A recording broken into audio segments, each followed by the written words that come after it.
situação. Nós então estamos vivendo a Semana do Trânsito até nesta próxima quinta-feira. Então eu estive neste último sábado lá na Praça Joca Neves, acompanhando toda a movimentação em torno desse projeto. Primeiro, os organizadores realizaram uma caminhada, portando faixas pelas ruas e tudo mais, levando um pouco mais de consciência a essas pessoas que observam, claro, de longe essa movimentação de quem está interessado em promover realmente a consciência de alguma coisa. Na questão do trânsito, eu tenho sempre algumas coisas a colocar e tenho minhas preocupações nesse sentido. Bom, deixe-me falar rapidamente a respeito do que eu vi lá na Praça Joca Neves. Estava lá a Polícia Militar, estavam lá os agentes de trânsito, estavam lá os universitários do FACVEST, também promovendo toda uma ação social com medição de pressão, vendo a diabetes, enfim, atendendo a comunidade de um modo geral, mas engajada nesse processo da Semana do Trânsito. Também a gente observou algumas coisas, como um show lá na Praça na Concha Acústica, observamos a colocação de um carro velho batido na rua, tudo isso com o propósito realmente de criar um clima para que as pessoas observem cada vez mais. Pela cidade, inclusive, existem vários carros em pontos estratégicos colocados, carros velhos e carros batidos, para que as pessoas observem o que acontece quando a gente se acidenta. Muito bem. Eu estive conversando com o Coronel Paulo de la Justina, que é o secretário de Segurança e Ordem Pública do município de Lages, na última sexta-feira. O coronel tem algumas coisas que ele precisa colocar para a sociedade, que ele colocou para mim. Ele disse-me que a situação do controle do trânsito foge um pouco do trabalho específico do Diretran, da sua própria secretaria, quando, por exemplo, os jovens da CDL tomam para si toda uma responsabilidade e chamam órgãos públicos como a Diretran, como Polícia Militar, como bombeiros, a Prefeitura Municipal e outras entidades para se incorporarem a eles. E ele não foi, de certa forma, totalmente favorável a essa ideia de que os jovens apenas de uma instituição façam um trabalho nesse sentido, como se os outros fossem apenas colaboradores e eles os idealizadores de projetos de extrema importância como é este da Semana do Trânsito. Então, o que deu para sentir que o coronel e a sua secretaria foram coadjuvantes num processo, mas ele disse que não é o problema se engajar agora com os jovens da CDL e fazer a promoção da Semana do Trânsito. Ele me disse que faz esse trabalho de consciência todos os dias do ano na cidade de Lages. Então se promove a Semana do Trânsito como se fosse unicamente nesses 6 ou 7 dias os eventos de conscientização com relação às questões do trânsito. E ele explicou-me tudo detalhadamente, e inclusive naquela sexta-feira, quando eu conversei com ele, ele foi às 6 da manhã, junto com os agentes de trânsito, numa empresa que começa bastante cedo, para promover palestras de conscientização do trânsito para essas empresas, para os funcionários dessas empresas. Coisas que praticamente ninguém sabe que acontece, e o coronel tem feito um trabalho formiguinha durante todo o dia, durante toda a semana, durante todo o mês, durante todo o ano. Pelo menos foi o que ele me disse. Então, gente, quando se trabalha um período de conscientização, e eu também tenho dito aqui, que se for trabalhar questão do trânsito, tudo bem que ganhe ênfase na Semana Nacional, mas que sejam desenvolvidos projetos diuturnamente, que sejam criadas condições de aplicar realmente a responsabilidade às pessoas, e não somente aos motoristas, mas especificamente aos pedestres, porque todos nós temos uma condição de convivência com o trânsito. Então vejam vocês, senhores, há uma preocupação de ordem, talvez, de quem deva implementar essas ações. Tudo bem que haja todo esse engajamento entre CDL Jovem, Prefeitura, assessorias de imprensa, a própria imprensa, né, a mídia de um modo geral, Diretran, Polícia Militar, bombeiros, seja quem for. É importante que haja todo esse envolvimento, esse engajamento. Eu só não quero, como disse, terminada quinta-feira, a Semana do Trânsito, desaparece. É o que tem acontecido ano a ano no município de Lages. Não se vê mais nenhuma ação nesse sentido, nem mesmo educativa, que a gente costuma ver nos semáforos, a gente vê normalmente são blitz de polícia e também de agentes de trânsito, exatamente fazendo uma fiscalização mais oficial, rigorosa, multando, prendendo e segurando carros, motocicletas e tudo mais. Isso a gente tem visto durante o ano. Mas trabalhos educativos, junto às faixas de segurança, eu não vi uma ação, não lembro, sinceramente, de ter visto uma ação nas faixas de segurança para que o pedestre passe exatamente na faixa de segurança, para que o carro pare na faixa de segurança, para que as motos parem na faixa de segurança e para que as pessoas tenham real consciência de que o sinal vermelho é para esperar a sua vez, assim como os carros e as motos esperam a sua vez de passar quando o sinal vermelho para. A impressão que fica é que a responsabilidade do trânsito está nas mãos de somente do motorista, do motociclista. O restante, ciclista, pedestres, nada interfere, nada tem a ver com relação ao trânsito. E esse é um erro grosseiro diante da cultura que nós estamos vivendo, de não ter essa responsabilidade nem a mínima consciência educacional de saber onde ter que atravessar e o momento certo de atravessar a rua. Os motoristas são obrigados a parar no sinal vermelho. O pedestre não tem a mínima responsabilidade. Então essa cultura educacional está precisando ser trabalhada e em pontos específicos da cidade que poderiam, por exemplo, trabalhar aqui no terminal urbano, onde acontecem todo tipo de desrespeito. Os pedestres saem dos ônibus em carreira, né? E vão atravessando a rua do jeito que querem. Não importa se está a mãozinha vermelha ou verde, se importa é atravessar o quanto antes aquela rua.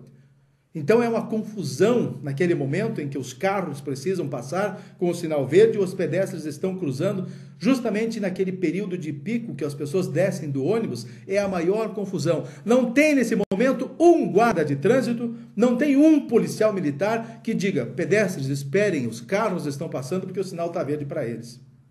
Então, gente, a educação do trânsito não é preciso ser feita apenas durante uma semana, é paliativo um trabalho desse. Entendem? É paliativo. Nós precisamos bater e martelar diretamente todo dia. Não somente com relação à consciência do trânsito, mas a consciência de todas as outras coisas, com relação ao meio ambiente, com relação ao controle do uso da água, da energia, ao que mais? A saúde, entre outras coisas que nós precisamos trazer à tona e fazer com que o debate se acirre, mas principalmente que as pessoas comecem a tomar atitudes responsáveis. No primeiro mundo a gente já sabe. Um dia eu contei para vocês aqui, muita gente não ouviu. O meu amigo Márcio Pamplona, presidente da Associação Rural, do Sindicato Rural, da Associação Rural de Lages, esteve, se não me engano, na Austrália, para visitar lá rebanhos bovinos e tudo mais, que tem também uma cultura diferente na criação de gado. Ele observou um sábado à tarde ou sábado de manhã, um amontoado de pessoas na calçada esperando para atravessar a rua, e ele olhou na rua, não vinha um carro sequer, longe, muito longe. E ele perguntou, mas por que aquelas pessoas não atravessam a rua? Não vem o carro? Está tudo livre?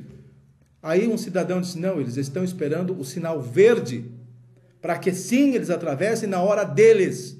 O sinal verde é a hora deles atravessar. Enquanto estiver vermelho, independente do carro estar vindo perto ou longe, é da travessia dos veículos.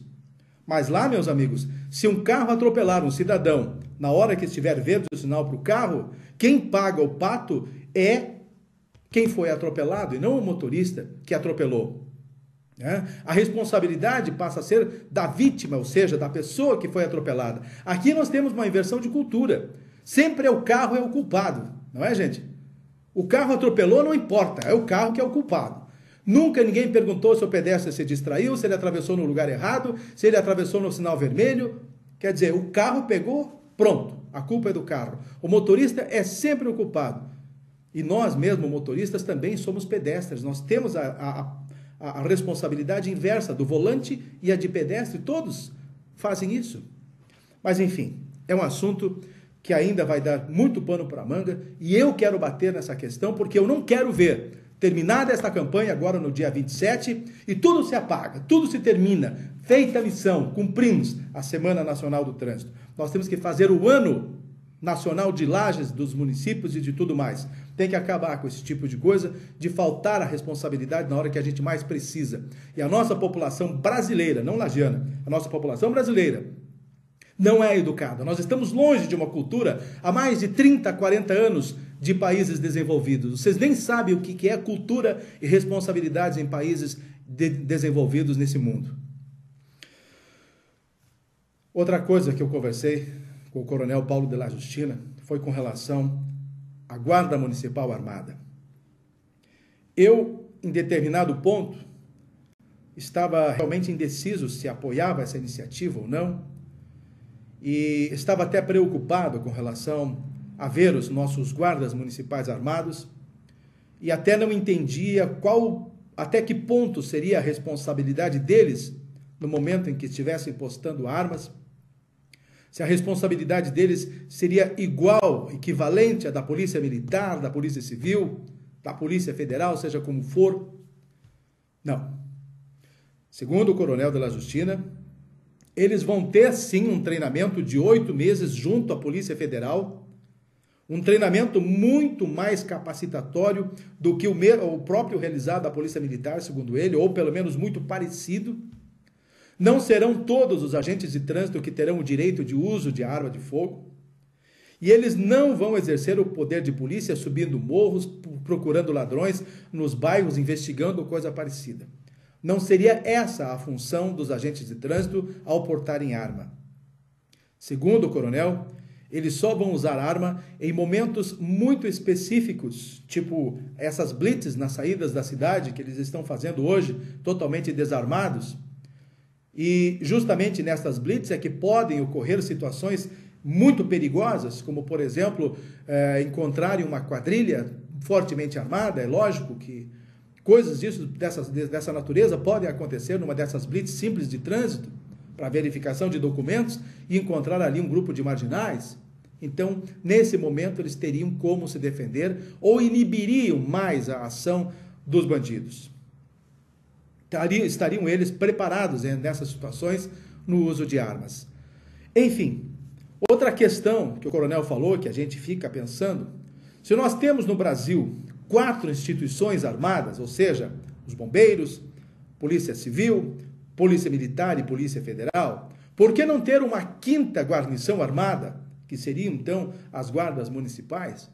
E ele citou que em países desenvolvidos chegam a ter 40 sistemas de policiamento armado, enquanto que no Brasil nós temos 4.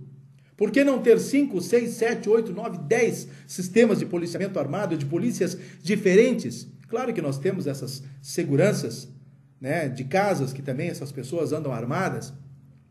É um tipo de polícia, logicamente, essas pessoas que guarnecem as nossas residências, né? Entre outros, as guardas de segurança pessoal particular não andam armados, mas andam também, é um outro sistema de segurança.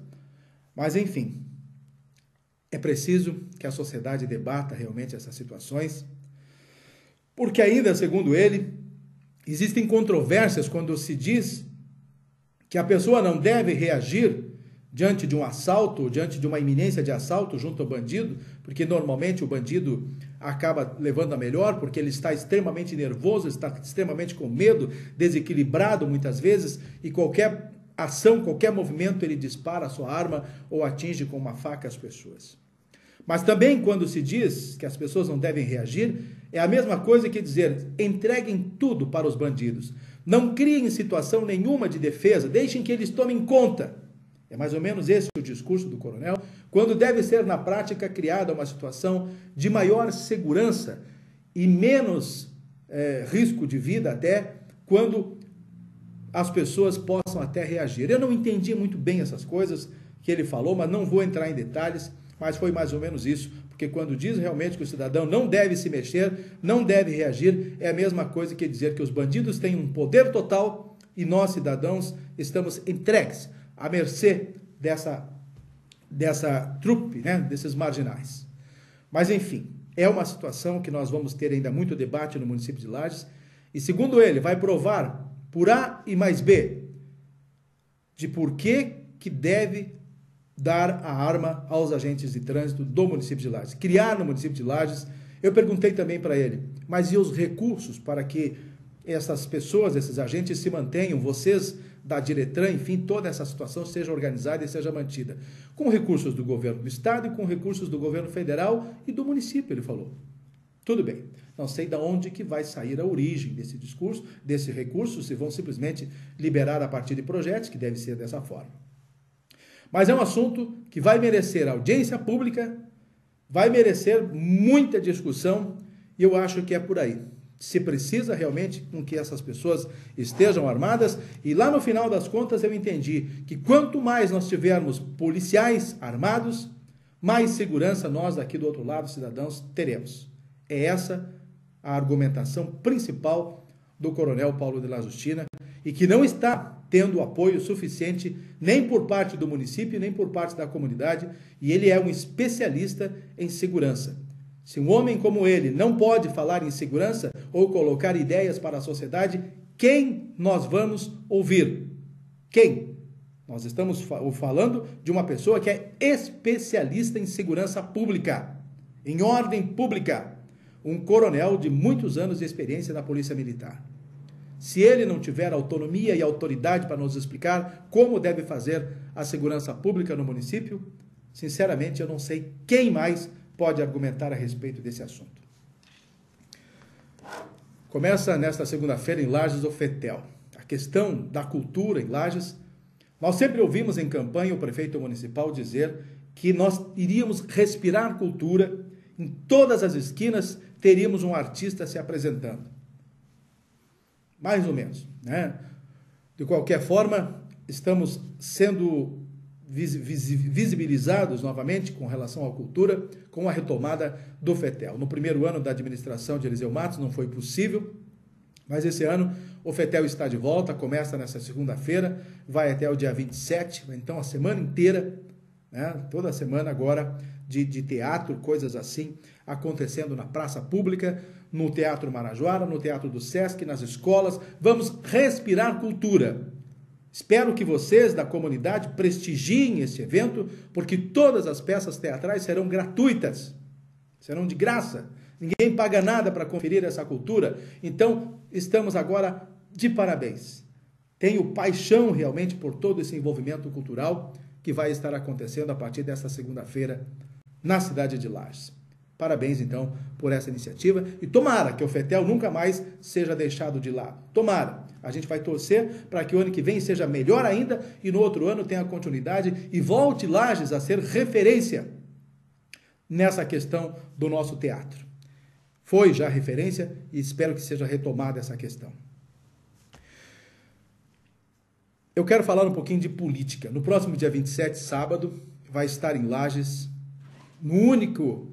na única visita ao estado de Santa Catarina, vai estar em Lages, o vice-presidente da República, Michel Temer, vai estar aqui no município fazendo um grande encontro político com todos os partidos aliados do PT, PP, PSD, enfim, todos aqueles aliados da coligação que envolve João Raimundo Colombo.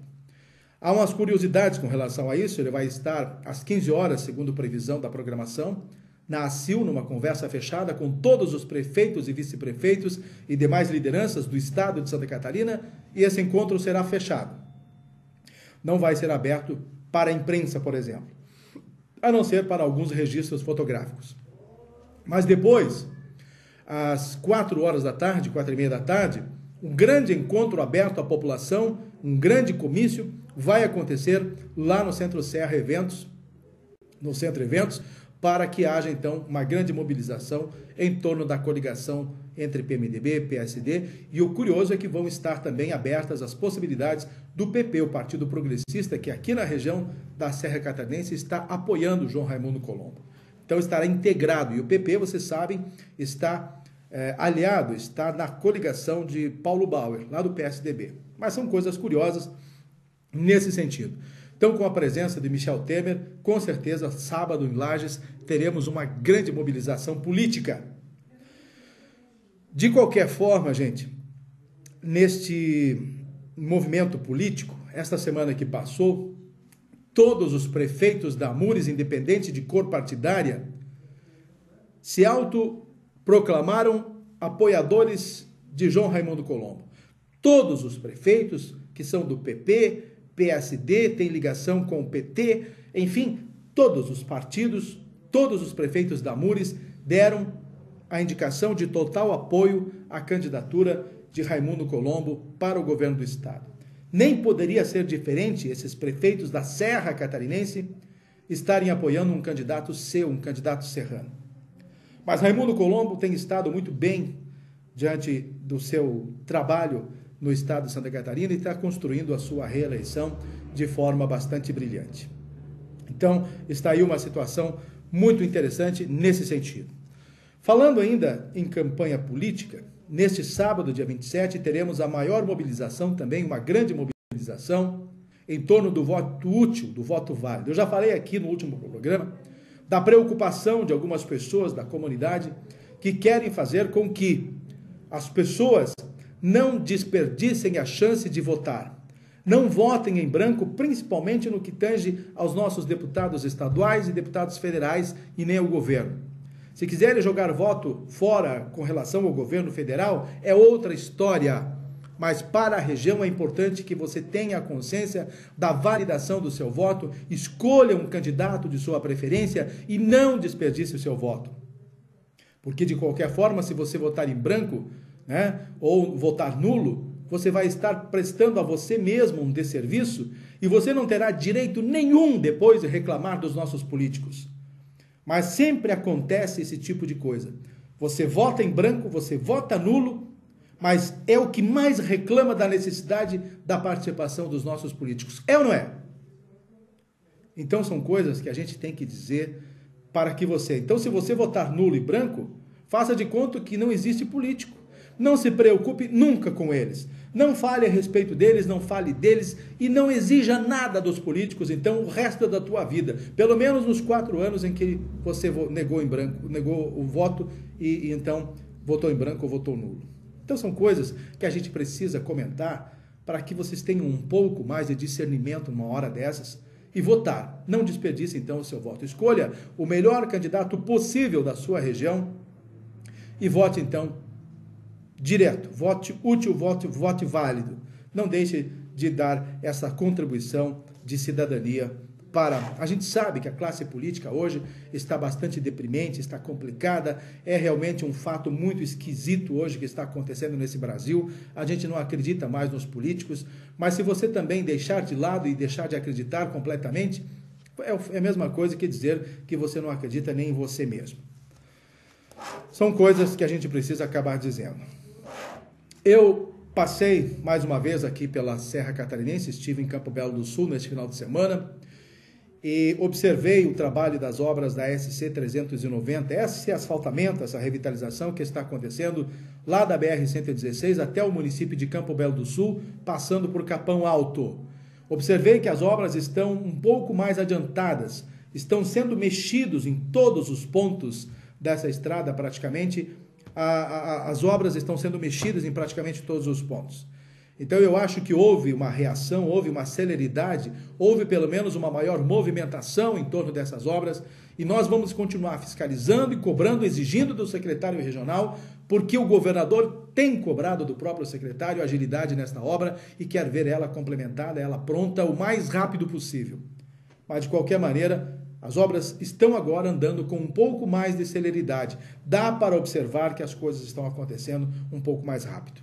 É esta a observação que eu tenho que fazer. Mas como eu viajo muito para a região de Campo Belo do Sul, nunca vou deixar de observar e deixar de falar aqui. Eu tenho real interesse. Nós temos propriedades lá na região de Campo Belo do Sul e fazemos esse trajeto de Lages a Campo Belo praticamente todos os finais de semana. Por falar em obras, minha gente, está magnífica a construção da nova ala do Hospital Teresa Ramos. Só quem passa diariamente pode ver o quanto está crescendo e é um exemplo de responsabilidade da empreiteira, esse tipo de construção que não parou um minuto sequer e trabalha dia e noite praticamente na construção desta nova ala do Hospital Teresa Ramos. É bonito de ver o que se constrói e a responsabilidade da empreiteira que está tocando esta obra. Mirem-se no exemplo, escrevi no meu blog, mirem-se no exemplo desse tipo de trabalho, desta organização empresarial que está tocando esse tipo de obra. Que bom se isso acontecesse em todo o estado de Santa Catarina, por parte de todas as empresas contratadas pelos governos e que vão trabalhar em obras públicas. Que bom seria se todos tivessem a mesma responsabilidade, a mesma seriedade e as coisas estivessem realmente acontecendo com relação a isso. Então, a ala do Hospital Teresa Ramos está de vento em popa. Está acontecendo, está sendo trabalhada, está evoluindo e nós vamos vê-la pronta a qualquer momento. Parabéns por essa iniciativa. Mirem-se realmente, vocês empreendedores que assumem responsabilidades com obras públicas, que copiem, façam exatamente o que estão fazendo, como essa empreiteira que está tocando então a ala do Hospital Teresa Ramos. E por falar em saúde, eu quero aqui parabenizar os amigos do CAV, os acadêmicos do CAV, que estão promovendo uma grande concentração, aliás, um grande mutirão de alunos para fazerem doações de sangue. Esta questão do sangue, eu já acabei um dia comentando aqui, que é impressionante como as instituições demoram para tomar iniciativas para se organizarem e fazer a doação de sangue. É como se nunca mais, se fizesse uma campanha e depois não precisasse mais. Mas, de qualquer maneira, é muito boa a iniciativa do pessoal do CAV, mas eu digo que poderiam as instituições escolares e instituições de ensino superior, o Exército principalmente, fazer praticamente uma vez por semana a doação de sangue. A gente não vê um soldado do batalhão, do 10º BEC, vindo doar sangue aqui no EMOSC. Eu não sei por que a organização militar, através dos seus comandantes, não organizam por semana 20, 30 soldados. E olha que quando eu servi meu exército lá em Cruz Alta, eu vou contar para vocês, quando eu servi o meu exército lá em Cruz Alta, em meados de 1979, 1980, nós éramos convidados, nós não éramos obrigados a doar sangue, mas eles selecionavam alguns soldados voluntários e todos os dias ia um grupo de 20, 30 soldados, nós éramos em torno de umas 800 pessoas dentro daquele batalhão, e era fácil levar por dia 20 soldados doar sangue no Hemocentro de Cruz Alta. Por que aqui, quantos soldados nós temos hoje no Exército aqui de Lages? 400, 500, 600? Por aí. O que custa tirar 20 por dia e realmente fazer uma doação? A Polícia Militar, outros organismos, a sociedade, de modo geral, passaram por ali e doar sangue. Eu, quando posso, vou. Vamos fazer isso, então, Vamos combinar. Vamos doar sangue, porque a gente nunca sabe quem e quando vai precisar desse sangue. Quem sabe eu, quem sabe você, amanhã tem a necessidade de sangue e aí os bancos de sangue estejam praticamente sem nada. É uma questão a ser pensada, nós temos que adquirir uma cultura responsável para essas questões e não podemos deixar de lado a iminência de realmente estar preocupado. O EMOSC está todo dia implorando, por favor, precisamos de sangue. Será que a sociedade organizada não pode ter um planejamento contextual que realmente dê um atendimento e dê uma atenção específica ao EMOSC na doação de sangue? Poderíamos, Isso eu me incluo. Nós, da imprensa, tudo mais. Aliás, o Clube dos Blogueiros, na próxima reunião, vou fazer com que a gente assuma esse tipo de bandeira para a gente fazer a doação de sangue. E nós, blogueiros, então, darmos o exemplo e marcarmos um dia para doar sangue lá no EMOSC, para poder realmente fazer uma chamativa nesse sentido. Para encerrar o nosso programa de hoje, nós estivemos conversando na última semana com o pessoal do marketing do shopping, do Lages Garden Shopping e da imprensa do Lages Garden Shopping. A confirmação é de que no dia 30 de outubro o shopping vai estar sendo inaugurado. Fizeram a ressalva de que nem todas as lojas vão estar abertas nesse dia, porque elas têm um sistema diferente, querem inaugurar isoladamente. É o caso, por exemplo, do cinema. O cinema não vai abrir no primeiro dia. Vai ter um dia só para ele, a inauguração específica do cinema, com a abertura das portas. Vai estar pronto já o cinema nesse dia, mas a inauguração e a abertura das portas não vai ocorrer no primeiro dia, logo em seguida, na próxima semana. Assim vai acontecer com outras lojas, mas o importante nisso tudo, fora do shopping, é o que está acontecendo, a necessidade da contratação de pessoas, desde aqueles que precisam trabalhar na área de limpeza, na área de vendas das lojas, como gerente também, entre outras funções, atendentes e tudo mais. A corrida para a contratação dessas pessoas já começou. Só na semana passada já havia 900 vagas abertas para as pessoas serem contratadas, logicamente somando as outras oportunidades dentro da cidade de Lages. Mas enfim, procure emprego, não fique em casa especificamente esperando, você deixou lá o currículo e não fique em casa esperando um telefonema. Vai atrás, vai lá no banco de empregos todo dia encher o saco. Se você precisa e quer trabalhar, faça isso. Não deixe simplesmente o seu currículo e fique esperando por um telefonema. Às vezes isso não acontece, tá bom? Então vocês têm que buscar essa oportunidade e é o que está acontecendo. Tem gente que deixa o currículo por lá e depois fica esperando uma ligação e sequer faz contato de novo com o banco de emprego. E não é somente no banco de empregos que estão buscando essas pessoas para o shopping. Lá no Martelo também, lá no Cine também. Vocês podem procurar em todos os pontos de emprego no município de Lages, que vocês terão, quem sabe, a oportunidade. E se você quer trabalhar no shopping, a oportunidade é agora. Vocês veem que nós estamos entrando no mês de outubro e no dia 30 nós estamos a um pouquinho mais de um mês para a inauguração deste shopping. Nesse período, eles terão que ter as contratações já confirmadas dos novos funcionários. Tá bom, minha gente? Fica aí dado um recado a vocês. A gente tem que se despedir agora, mas se Deus quiser, nesta semana ainda, nós retomamos o nosso programa na próxima sexta-feira, se Deus quiser. Um grande abraço a vocês e até lá.